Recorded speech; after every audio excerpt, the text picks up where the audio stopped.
Cristo Jesús.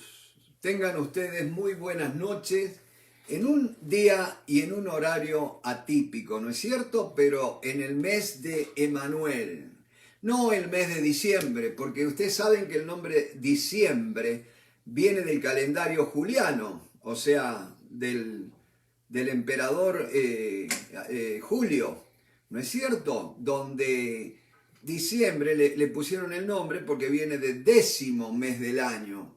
Así como septiembre, el séptimo mes, pero septiembre ahora en el calendario que estamos nosotros, en el gregoriano, es el 9º mes, pero se llama el séptimo.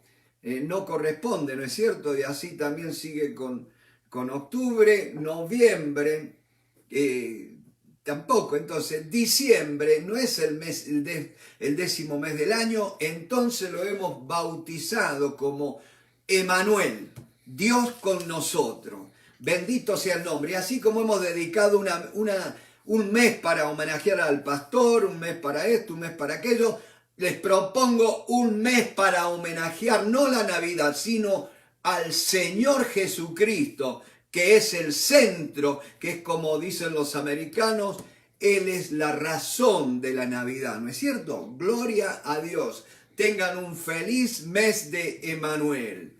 Y en esta noche, mis hermanos, les propongo juntos, vayamos allí a Judas, una carta preciosa, cortita, pero bien profunda, ¿no es cierto?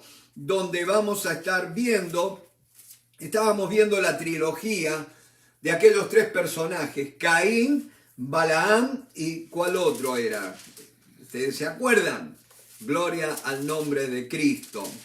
Gloria sea al Señor. Decíamos Caín, Balaam y Coré, ¿no es cierto? La contradicción. Pero ustedes saben una cosa, mis hermanos, todos estos personajes se caracterizan por un mismo carácter, un carácter torcido, un carácter que no corresponde al carácter de Cristo, ¿no es cierto? Y para refrescar nuestros conceptos diremos que carácter es el conjunto de rasgos particulares y privativos de una persona, ¿no es cierto? Lo que distingue a una persona y está compuesto por el temperamento, que es lo que nosotros heredamos de nuestros padres, vendría a ser como la temperatura, ¿no es cierto?, del ser humano, pero tenemos el carácter, que es el carácter se forma, el carácter lo podemos ir formando a través de las decisiones, las elecciones que tomamos. Ahora es importante, mi hermano, porque el carácter es la manera en que nosotros reaccionamos ante las presiones, ante tentaciones, ante situaciones, mi hermano. Independientemente, no es que decimos, no, pero lo hice porque me vi obligado, porque la chica me tentó. No.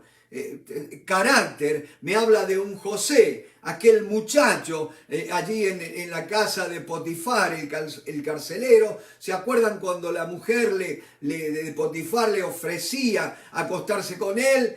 Y él rechazó porque tenía un carácter a prueba de tentaciones, a prueba de las situaciones, mi hermano. Y en esta noche, rapidito, fíjense, yo tengo acá en mi mano, para los que me ven en Facebook, tengo un libro de Warren W. Wiersbe y se llama Los 10 The 10 Power Principles for Christian Service, los 10 principios poderosos para el servicio cristiano. Y mis hermanos, fíjense, les voy a leer estos principios, solamente el nombre, no voy a enseñar del libro, no me gusta enseñar del libro, pero sí tengo que ser honesto porque este hermano moldeó mucho de mi vida, este señor Warren Wiersbe. Y el primer principio dice, la fundación, el fundamento de todo ministerio es el carácter, mi hermano. Un carácter firme, sólido, un carácter semejante a Cristo es lo que se necesita para un ministerio fructífero. Segundo principio, la naturaleza del ministerio es el servicio. Yo no entro al ministerio para hacerme un nombre, yo no entro al ministerio para hacerme famoso, yo entro al ministerio para servir. En primer lugar, sirvo a Dios. Y en segundo lugar, sirvo a todos ustedes, mis hermanos, y a aquellos que aún no han escuchado la palabra del Señor. Y dice la palabra, los 10 principios. El tercer principio, el motivo del ministerio es el amor. Lo que a mí me motiva a ministrar es el amor a mi Dios, el amor a las personas, mi hermano. Gloria sea al nombre del Señor. Y después dice la medida del ministerio. Mi hermano, un ministerio no está dada medida, no está dada por la cantidad de gente que alcance. Gloria a Dios si podemos alcanzar mucha gente. Pero no está dada la medida del ministerio. No está dada por la cantidad de gente, decíamos, no está dada por la cantidad de dinero, no está dada, sino está dada por la medida del sacrificio que efectuamos para poder servir, mi hermano. Recuerda, carácter, la naturaleza del ministerio es el servicio. En tercer lugar, el motivo del ministerio es el amor.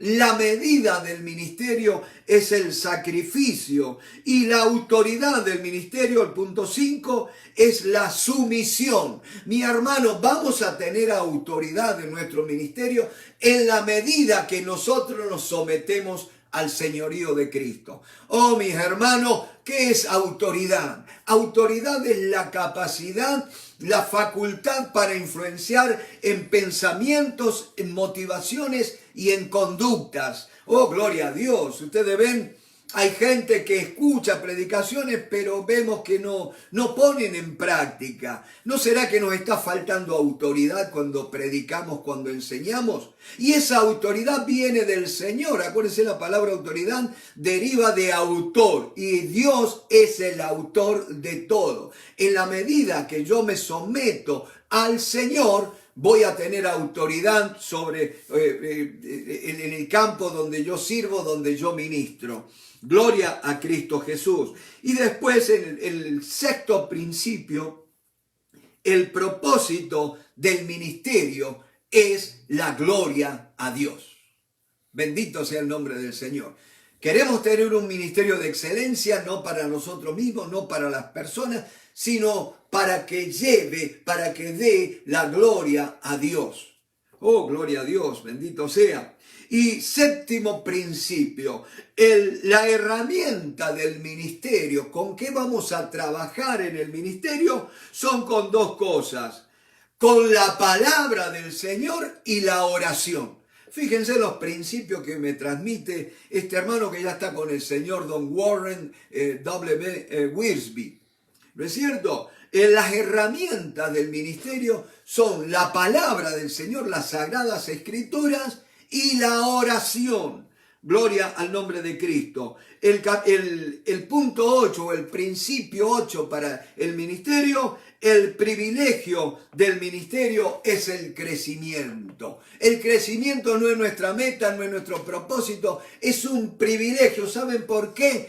Porque el crecimiento lo da Dios, mi hermano, no lo da la capacidad del hombre, nuestras habilidades, nuestra mercadotecnia. Es Dios quien hace crecer la obra. Bendito sea el nombre del Señor. Por eso todo ministerio tiene que buscar a Dios, tiene que depender de Dios, mi hermano, del poder de Dios. Y dice el principio noveno, el poder del ministerio es el Espíritu Santo, la unción del Espíritu Santo. Jesús, cuando comienza su ministerio, entrando allí en la sinagoga, dice: por cuanto el Espíritu me ha ungido el Señor, el Espíritu de Jehová está sobre mí. Gloria a Dios. La unción, y allí comienza el ministerio. El Señor le dijo a los discípulos: quédense, permanezcan en Jerusalén, no hagan nada, no salgan a predicar hasta que haya venido sobre ustedes el Espíritu Santo y los haya investido con poder de lo alto. Aleluya, el poder para el ministerio es la unción del Espíritu Santo. Bendito sea el nombre del Señor. Y el décimo punto o principio para el buen ministerio es que el modelo del ministerio es Jesucristo.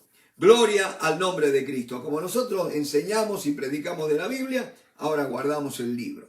¿no es cierto? Pero tenía que ser honesto, hermano. Yo podría haber escrito en un cuaderno, hay una hoja, y leerlo como si hubiera sido mío. Pero estos son principios que los escribió, repito, don Warren W. Wiersbe.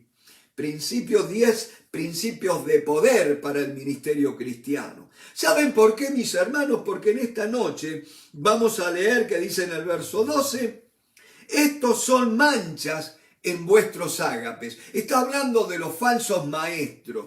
Una de las características o los rasgos distintivos de esta gente es que dice que son manchas en nuestros ágapes. Ágape era una comida de amor que congregaba a los hermanos. Cada hermano llevaba un poquito, algunos un poco más, otros menos, ¿no es cierto?, de acuerdo a su posición, a sus recursos económicos. Y entonces se juntaban los hermanos y podían comer juntos, estar allí celebrando. Después partían el pan, participaban de la cena del Señor. Sí, era una fiesta de amor realmente. Qué lindo que es estar juntos, ¿no es cierto? Ya, gracias a Dios, de a poquito, ya las cosas se van a ir normalizando y vamos a poder, como decía Juan escribiendo su carta, aunque tenía muchas cosas que escribirte, no he querido usar papel ni tinta, sino que espero verte cara a cara, dice. Bendito sea el nombre del Señor. Y entonces, estos son manchas en vuestros ágapes. ¿Por qué? Porque dice que comiendo impúdicamente, irreverentemente, mi hermano, gente que iba y allá enseguida empezaba a embuchar, como dicen en mi provincia, comían sin esperar a los otros, estaban nada más que pensando en ellos. Dice, comiendo impúdicamente con vosotros, se apacientan a sí mismos, se pastorean a sí mismos. Y dice, yo siempre decía una cosa allí, en la época que nosotros vivíamos en Argentina, se acostumbraban lo que llamábamos los sociales en la iglesia, ¿no es cierto? Y yo decía por ahí, ¿querés saber el grado de crecimiento espiritual que tienen los hermanos? Hacé un social. Y ahí te vas a dar cuenta quiénes son los que esperan que los hermanos se tomen la mejor parte. No, cada uno corría para tomar la mejor parte para cada uno de ellos, ¿no es cierto? Entonces, pero gloria a Dios que hay honrosas excepciones en todo lugar. Pero dice la palabra del Señor que se apacientan a sí mismos. O sea, el interés mayor está puesto en sí mismo, en el beneficio personal. Esos maestros falsos, pero también, ojo, que al haber maestros falsos, hay creyentes falsos también, mi hermano. Y dice que, ¿qué hacen ellos? Dice que se apacientan a sí mismos, hacen un culto del yo. Y lamentablemente, mucha parte de lo que entendemos por cristianismo hoy por hoy, estamos haciendo un culto al yo, al ego, ¿no es cierto? Lo que yo puedo recibir, la bendición para mí, la prosperidad para mí, y todo para mí, ¿no es cierto? Y al otro que lo parta un rayo. Entonces dice la palabra del Señor, nubes sin agua. Ahí me habla de una cosa. Yo repito, yo me crié prácticamente en el campo. Y no hay cosa más penosa, más triste. ¿No es cierto que cuando se está atravesando una sequía y ver que de pronto vienen nubes, uno crece la esperanza, crece la expectativa de una lluvia pronta que venga a reavivar los cultivos? Pero qué triste que cuando esas nubes no traen agua. Son nubes pasajeras que no traen agua. Y así son esta gente. Tienen apariencia de bendecirte, pero en realidad lo que vienen es a esquilmarte, vienen a despojarte, lo que quieren es tu dinero, mi hermano. Tengamos cuidado con eso. Dice, se apacientan a sí mismos, nubes sin agua, llevados de acá para allá por los vientos. Y eso me lleva a la palabra cuando habla en Efesios capítulo 4 de los distintos ministerios que el Señor ha dado a su iglesia, el que es el cuerpo de Cristo, y donde habla que los ministerios son para la edificación, para el perfeccionamiento de los santos, para la obra del ministerio. a fin de que llegamos a la unidad perfecta, ¿no es cierto?, a la estatura del varón perfecto que es Cristo, para que ya no seamos arrastrados por vientos de doctrina, mi hermano. Lamentablemente, usted va a ver que hay gente que hoy andan con una doctrina, mañana andan con otra, y viven de moda en moda, ¿no es cierto? Es muy triste eso, mi hermano. Yo lo veo continuamente en los distintos ministerios, por la televisión, por la radio, y muchas veces también en los libros. Y dice la palabra del Señor que nubes sin agua llevadas de acá para allá por los vientos, árboles otoñales, sin fruto. Mis hermanos, yo me acuerdo una vez, fui a comprar un limonero, ¿no es cierto? Y entonces hablé con la chica que me lo vendió y le digo, quiero el mejor limonero, pero ¿cómo podemos saber realmente de que el limonero es bueno? Mira, yo te doy mi palabra de que es bueno, pero hasta que no dé limones no podemos saber. Y realmente tengo que decirle, fue una excelente planta de limones. Cuando yo veo los limones que se venden acá me río, porque con un limón de aquello podíamos hacer 6 o 8 limones de los que venden acá. Impresionante el fruto de esos limones. Pero qué triste cuando uno compra un árbol frutal y que no da fruto. Un poco como la higuera que habla Jesús, ¿no es cierto? Cuando se acercó buscando higos, dice, porque no era época de higos, ¿no es cierto? Buscó lo que nos quería enseñar, de que las personas, mis hermanos, a veces tenemos muchas hojas, mucho follaje, damos expectativas, tenemos apariencia, pero no tenemos la consistencia del verdadero fruto, mi hermano. Entonces dice, árboles otoñales sin fruto, 2 veces muertos y desarraigados. Esa es una característica de mucha gente que no echa raíces en ningún lado.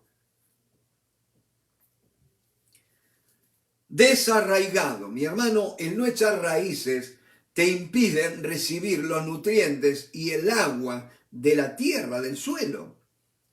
Y dice, 2 veces muertos y desarraigados, fieras ondas del mar que espuman su propia vergüenza.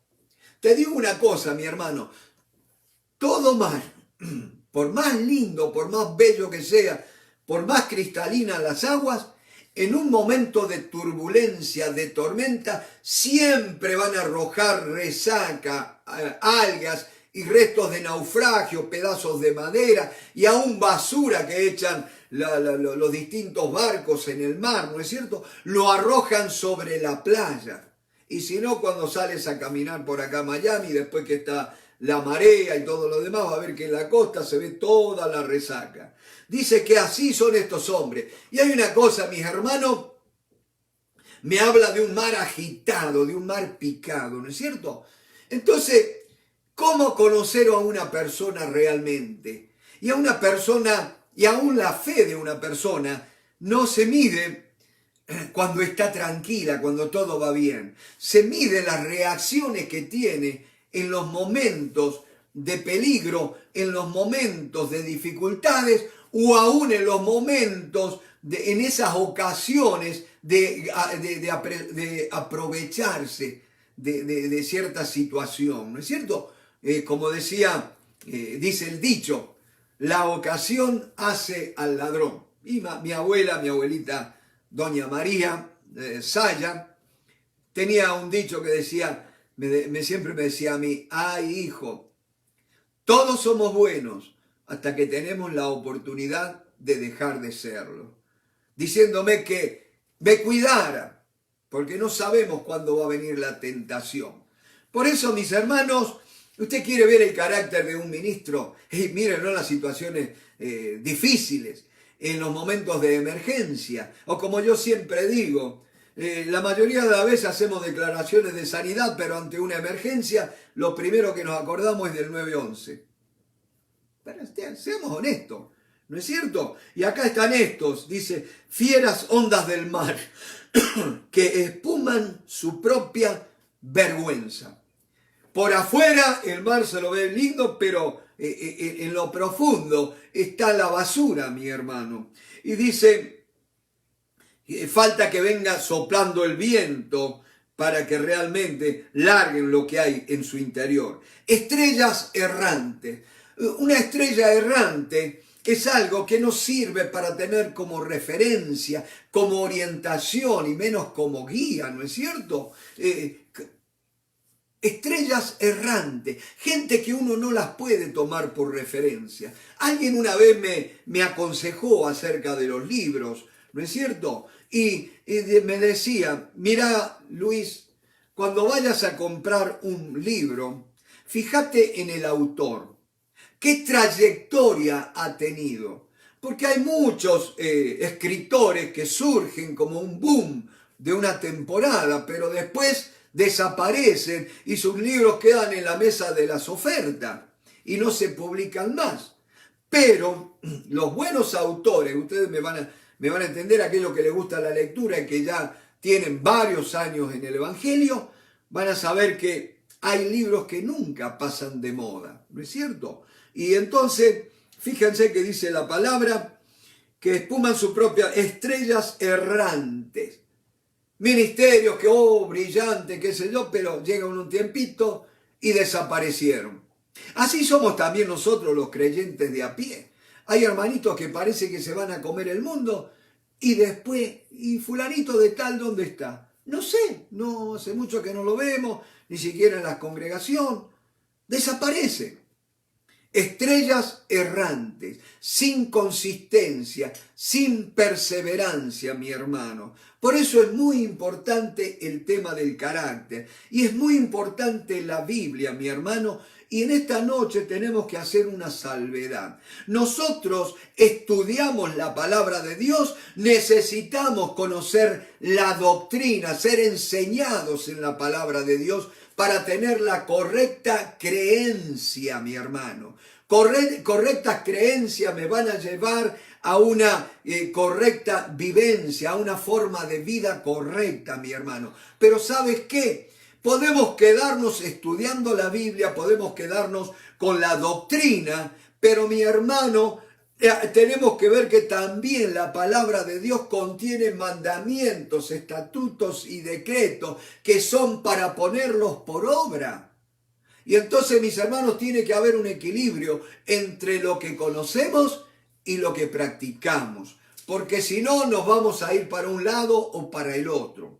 Y mis hermanos, hoy por hoy el hombre está desequilibrado. Se va tanto para la derecha como para la izquierda. Y entonces te dice, no, el centro no existe.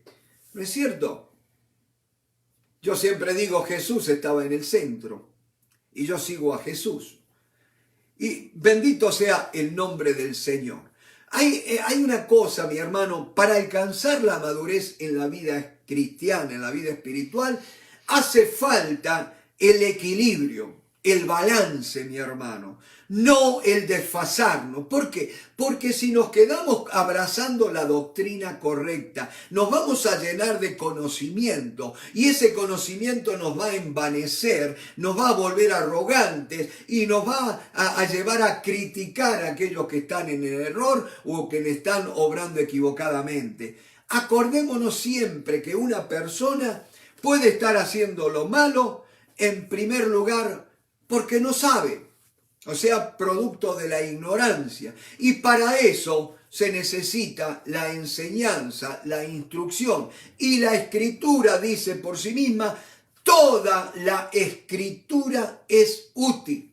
No algunas partes, mi hermano. Hoy por hoy se están sacando doctrinas que la Biblia no es la palabra de Dios, sino que contiene palabra de Dios, que no toda la Escritura es inspirada, porque hay palabras del diablo, que esto, que el otro, palabras de Pablo, y por ahí te dicen, no, pero eso era lo que pensaba Pablo tocante a algunos temas.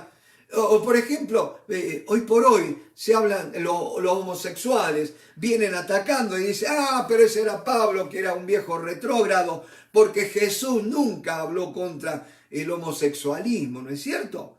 Y si usted ve, no hablaba Jesús no habló, pero sí Jesús les dijo vez tras vez a las personas. En un principio no fue así, varón y hembra los creó Dios, y lo que unió Dios no lo separe el hombre. O sea, ahí hay un principio bien establecido por el Señor. No se necesita hablar de lo que está desviado cuando se sabe lo que es correcto, mi hermano. Bendito sea el nombre del Señor. Y el orden de Dios, lo vuelvo a repetir, el orden de Dios es un hombre y una mujer unidos en matrimonio. El orden de Dios para el sexo es, en primer lugar, para la recreación, para el goce mutuo de la pareja en matrimonio, ¿no es cierto? Y de acuerdo a la voluntad de Dios, dos personas que oran, que buscan la voluntad de Dios y no que tienen sexo por lujuria o por placer nomás. De allí vienen los hijos no deseados y de allí se termina en el aborto, mi hermano. Y hay que tener cuidado porque muchos matrimonios están abortando porque no están viviendo de acuerdo al orden establecido por Dios para el matrimonio. Y el otro principio para el sexo es la reproducción. Mi hermano, creced, fructificad y multiplicaos, llenad la tierra y sojuzgadla, ¿no es cierto? El sexo es algo muy lindo, pero muy serio y tenemos que tener en alto respeto, mi hermano, sea el hecho matrimonial sin mancilla, sin mancha, mi hermano. Bendito sea. Y cuando hablo de mancha, mi hermano, también el matrimonio, la pareja cristiana de un hombre y una mujer tiene que ser establecido aún en el principio de la palabra de Dios, con la pureza de la palabra de Dios, aún en el hecho matrimonial, hermano. No es que porque somos casados podemos hacer lo que sea en la cama. No, Señor. Todo lo que hagáis, sea de palabra o de hecho, hacedlo como para el Señor. Acuérdense que somos santos. Dice la palabra del Señor. Miren, tenemos que volver a leer esto acá. Versículo 4 dice, porque algunos hombres han entrado encubiertamente, los que desde antes habían sido destinados para esta condenación. Hombres impíos que convierten en libertinaje la gracia de nuestro Dios y niegan a Dios el único soberano y a nuestro Señor Jesucristo. Dios es el único gobernante, el único rey, y a nuestro Señor Jesucristo. Dios es el que establece las leyes, mi hermano, y Jesucristo es el que vino para que nosotros pudiéramos obedecer las demandas del Dios justo. Yo siempre digo, la santidad de Dios demandó la cruz, pero el amor de Dios en Cristo Jesús lo hizo posible. Bendito sea el nombre del Señor. Entonces acuérdate, ellos niegan al único Dios soberano, al único soberano. Él tiene todo derecho de establecer las normas, las reglas, cómo vamos a vivir. Y acuérdense que cuando vinieron los fariseos para tentar a Jesús y le preguntaron ¿cuál era el más grande mandamiento de toda la ley? Y el Señor le dijo, este es el primer y gran mandamiento. Amarás al Señor tu Dios con todo tu corazón, con toda tu alma y con toda tu fuerza. Y mis hermanos, yo les digo una cosa, cada mañana yo oro pidiéndole a Dios que renueve mi fuerza, no porque quiero hacer esto y aquello, sino para amarle a Él con la mayor cantidad de fuerzas que este cuerpo me permita tener. Bendito sea el nombre, quiero amar a Dios con todas mis fuerzas. Y el segundo mandamiento dijo, es semejante a este, amarás a tu prójimo como a ti mismo, decía el Antiguo Testamento, ¿no es cierto?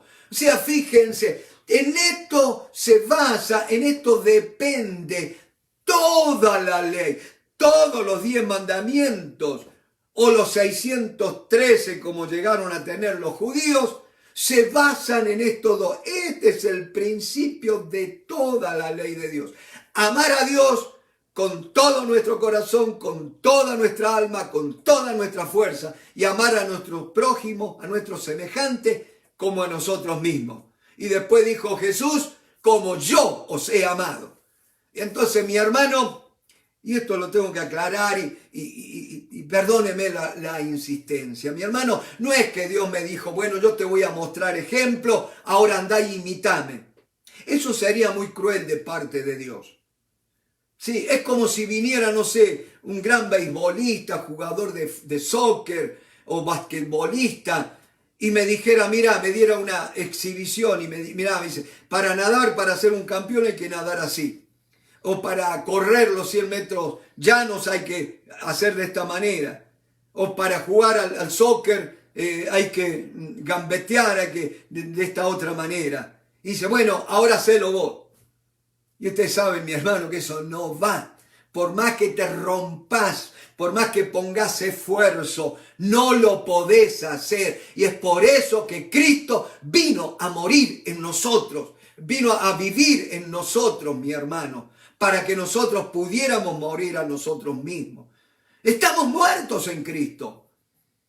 Si habéis pues muerto con Cristo, en que un muerto no le podés pedir que se esfuerce. Un muerto, ahora vivimos por la fe en el Hijo de Dios, mas el justo por la fe vivirá. ¿Cuál es la fe? Es que era Cristo en mí, es la esperanza de gloria, mi hermano. Démosle cancha abierta al Señor Jesucristo. Dejemos que Él se adueñe de nuestro ser y que Él nos haga vivir. Esa es la doctrina correcta, mi hermano. Cristo en mí hace todas las cosas. Es como dice, vamos rapidito a Hebreos capítulo 13, mi hermano. Hebreos capítulo 13, bendito sea el nombre del Señor. Ténganme paciencia, ya estoy llegando a Hebreos capítulo 13, en el verso 20. Fíjense lo que dice la palabra del Señor. Y el Dios de paz que resucitó de los muertos a nuestro Señor Jesucristo, el gran pastor de las ovejas. ¿Qué es Jesucristo? El gran pastor de las ovejas. Por la sangre del pacto eterno, os haga aptos, los capacite, les dé la habilidad en toda buena obra. Entonces, ¿ves que el Señor nos capacita para que nosotros obremos? No te apures, termina leyendo bien el texto. Dice, os haga aptos en toda obra buena para que hagáis su voluntad, haciendo Él en vosotros lo que es agradable delante de Él por Jesucristo, al cual sea la gloria por los siglos de los siglos. Amén. Mi hermano, Cristo vino a morar en mí para ahora usar este cuerpo, mi hermano, para la gloria de Dios, para que yo pueda ser lo que Él quiere que yo sea. Ya te bastó cuántos años. Yo tuve 23 años perdidos de mi vida hasta que conocí al Señor Jesucristo. Y yo no quiero vivir como esos 23 años antes de conocer a Cristo. Mi hermano, allí empezó la nueva vida. Y te digo un secreto, si vas allí a mi página de Facebook, mi portal de Facebook, va a ver que dice 20 de mayo, el día de mi cumpleaños. Pero ese es mi día de cumpleaños en el Señor, mi verdadero cumpleaños. Yo lo festejo el 20 de mayo porque nací de nuevo por la gracia del Señor Jesucristo. Entonces fíjense, mi hermano, volviendo a lo que estábamos leyendo, dice la palabra de Dios, para los cuales está reservada allí en el versículo 13 de la carta de Judas, eternamente la oscuridad de las tinieblas.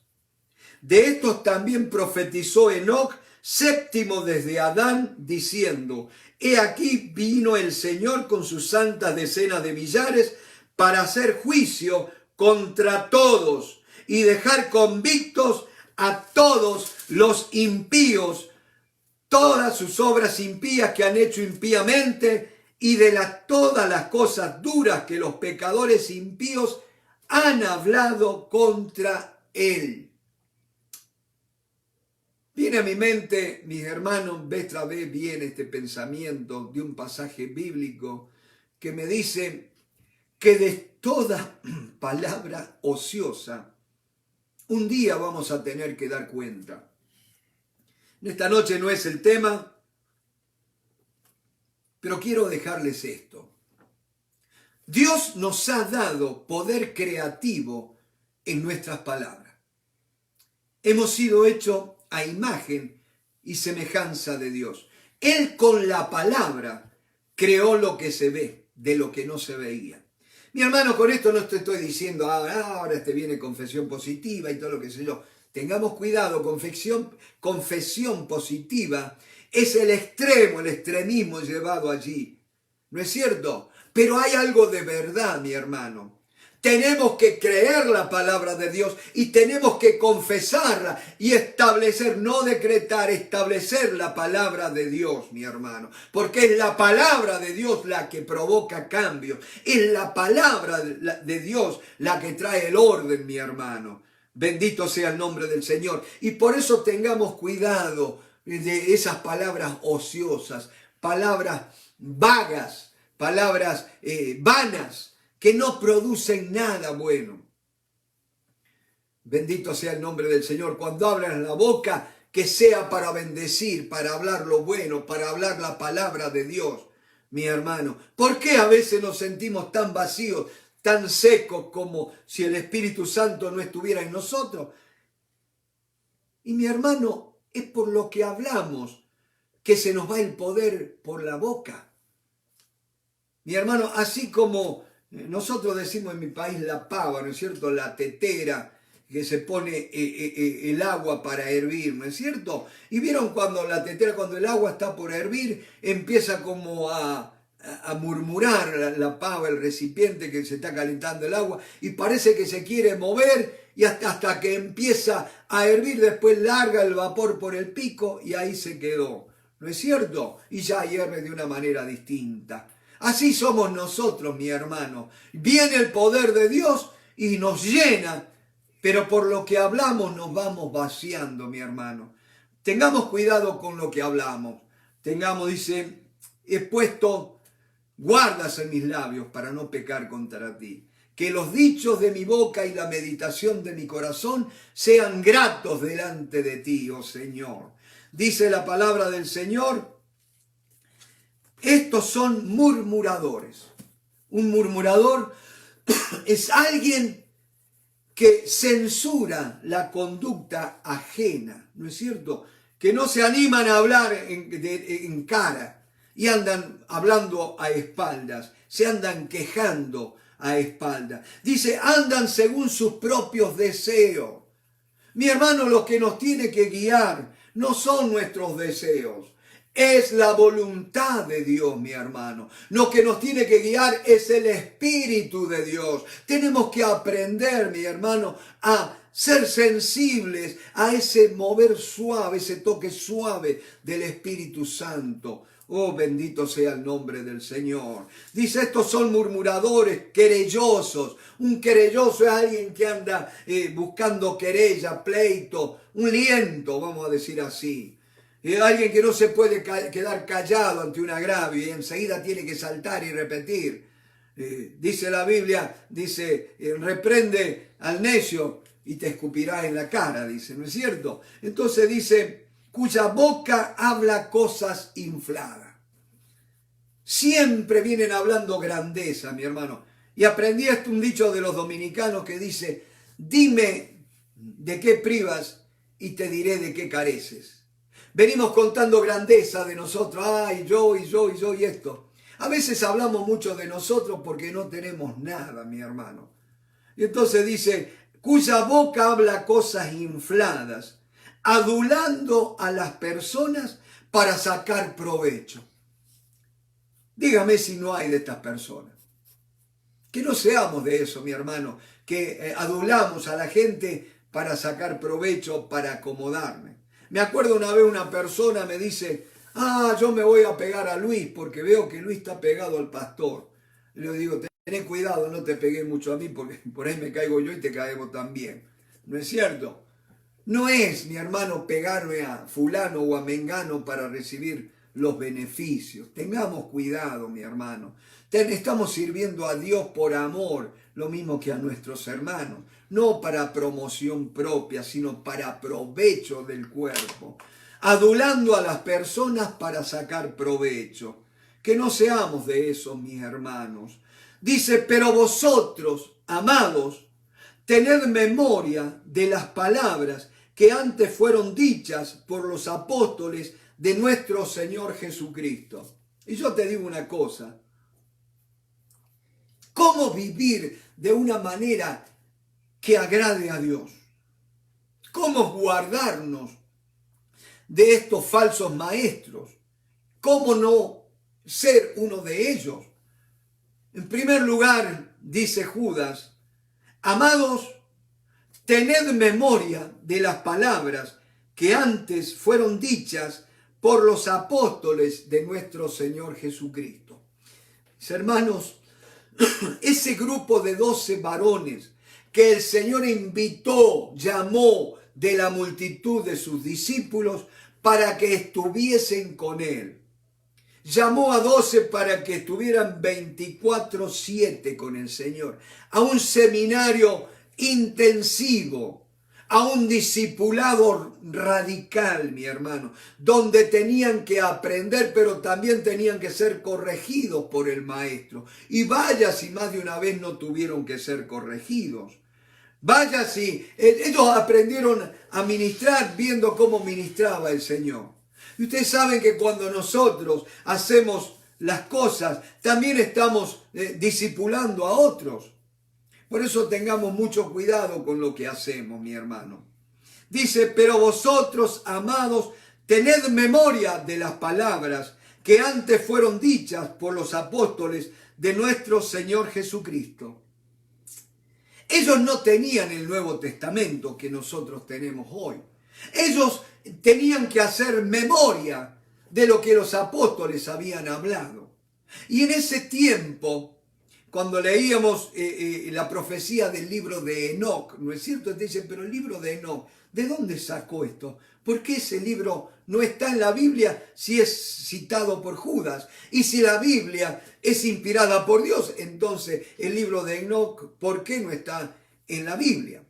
Y mis hermanos, en la época que escribe Judas, estaban circulando un montón de obras literarias, gente que se atribuía el haber estado con el Señor o haber estado con algunos de los discípulos, y entonces los que ellos trataban de enseñar o decían se lo hemos oído al maestro o se lo hemos oído a tal o cual discípulo. Y entonces empezaban a escribir en libros o cartas. Entonces, primer paso que tenemos que hacer para evitar ser arrastrados por el engaño, acordarnos, hacer memoria de las palabras que antes fueron dichas por los apóstoles de nuestro Señor Jesucristo. Bendito sea Dios que hoy lo tenemos por escrito, ¿no es cierto? En las Escrituras, no en la Biblia, es un nombre que no encaja, ¿no es cierto? Porque Biblia significa los libros.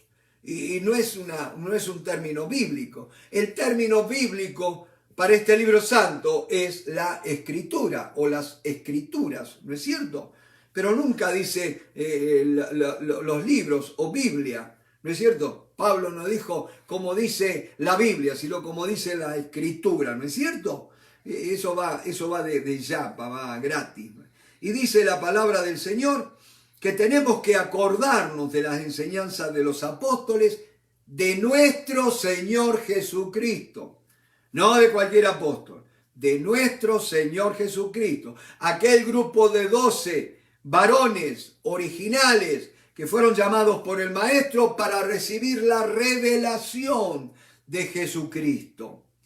Y dice, los que os decían, en el postrer tiempo habrá burladores que andarán según sus malos deseos. Estos son los que causan divisiones. Un obrero cristiano, un ministerio sano, es un ministerio que busca la unidad. Hermano, no el ecumenismo, no, pero sí la unidad del cuerpo de Cristo. Ahora, ¿cómo podemos saber con qué grupos tener comunión? Y vayamos rapidito a la carta del apóstol Juan, y me dice, si mal no recuerdo, en la segunda carta, fíjense lo que dice Juan, Dice el anciano, segunda de Juan, verso 1, el anciano a la señora elegida y a sus hijos, a quienes yo amo en la verdad. El amor tiene que ser en la verdad, y la verdad es Cristo. Acá dice, y no solo yo, sino también los que han conocido la verdad. La verdad es Cristo revelado en las santas escrituras, o si prefiere en la Biblia, la palabra de Dios. Y dice que han conocido la verdad a causa de la verdad que permanece en nosotros. Primero, conocer la verdad, recibir la verdad, permanecer en la verdad. ¿Saben por qué? Porque hay el peligro de salirnos, de extraviarnos de la verdad. Por eso es que el escritor a los hebreos dice que es necesario que con mayor diligencia prestemos atención a lo que hemos oído, no sea que nos deslicemos. Deslizarse es algo imperceptible que se va haciendo casi que no se puede percibir hasta que se cae, ¿no es cierto? Y dice, a causa de la verdad que permanece en nosotros. Nota que dicen que no permanecemos en la verdad, sino que la verdad permanece en nosotros. Porque, hermano, la verdad que permanece en nosotros es la unción del Espíritu Santo que nos enseña todas las cosas. Pero mi hermano, podemos ser defensores de la doctrina, pero ser muy duros en juzgar y en atacar a otros grupos. Y eso contrista al Espíritu Santo. Podemos ser sanos en la doctrina, en las enseñanzas, ser fundamentalistas, conservadores.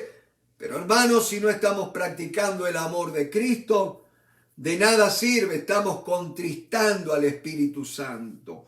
Dice, a causa de la verdad que permanece en nosotros y estará para siempre con nosotros. Ahí está hablando, haciendo referencia a Cristo mismo, porque dice, he aquí yo estoy con vosotros hasta el fin del mundo. No dice, miren si se portan bien, si esto o el otro. Él no se va a ir, pero sí es contristado, su toque amoroso, su guía, su dirección, cesa en nuestras vidas cuando andamos en nuestros caminos, cuando andamos en resentimientos, en amarguras, en falta de perdón, mi hermano. Y todas obras que son de la carne, celos, amarguras, disensiones, pleitos, envidias, detracción. Detracción es echarle tierra a otro, es difamar, ¿no es cierto? Y dice, andar en chisme. Levítico 19 dice que no debemos andar chismeando. Y me dice, ¿por qué? No atentarás contra la vida de tu prójimo. ¡Epa! Hermano, pero yo solamente llevé un chismecito, llevé una noticia. Pero dice que andar en chisme es atentar contra la vida del prójimo. Tengamos cuidado, ni siquiera dice la reputación, sino la vida del prójimo. Y dice la palabra de Dios, sea con vosotros gracia, misericordia y paz, de Dios Padre y del Señor Jesucristo, Hijo del Padre, en verdad y en amor. Y hay una cosa, mi hermano, volviendo a la carta de Judas, que ya para ir terminando, quiero aclararles algo. La iglesia, como se estaban levantando muchos maestros y gente que estaba escribiendo, entonces va a decidir qué cosa, qué libros, qué cartas eran realmente dignas de estar en el conjunto de lo que se llamarían las Sagradas Escrituras, ¿no es cierto? Y ellos van a usar lo que se llama como el criterio de la canonicidad, ¿no es cierto? En primer lugar, el escrito tendría que haber sido de la mano, de la autoría de uno de los apóstoles del Señor Jesucristo o de un colaborador inmediato. La otra cosa es que esa carta o ese escrito se hubiera realizado en la época que estaban vivos los apóstoles. Y la otra cosa importante era la aceptación que habían tenido en las iglesias, en la mayoría de las iglesias del cuerpo de Cristo.